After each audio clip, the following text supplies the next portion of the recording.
Good morning.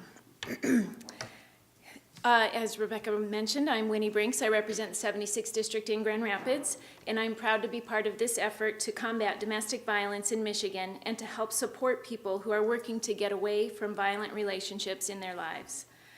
I'd like to speak for a moment about my bill, which would help people trying to exit abusive situations.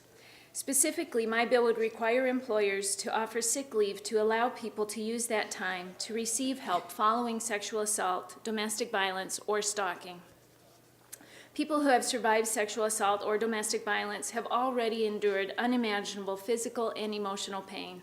Recovering from these acts, getting to a place of safety, and seeking justice are crucial to their recovery.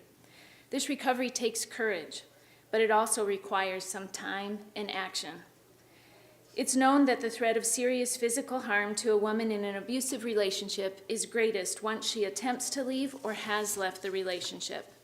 It is critical to her survival that she gets herself and her children to a safe house or to a shelter. And a woman who has been sexually assaulted needs timely medical attention in order to preserve her health and to gather evidence. Seeking justice against batterers and rapists often requires hours spent at police stations with prosecutors or in other meetings, and it is often not the kind of thing that can be scheduled for a later date. No one should ever have to decide between going to the police or keeping a job.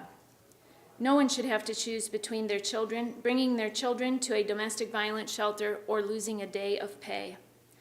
These tasks are every bit as critical to an employee's well-being as getting to a doctor during a bout of flu or staying home with a child who has pneumonia. Allowing sick leave to allow an employee to address situations of domestic violence and sexual assault, as well as other efforts on the part of employers, will help employees experiencing abuse by maintaining the primary source of income while increasing their safety.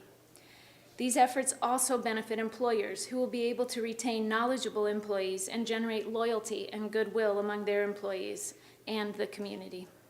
I'm hopeful that my colleagues on both sides of the aisle will understand this and agree so that we can move this bill and others in this package to the governor's desk.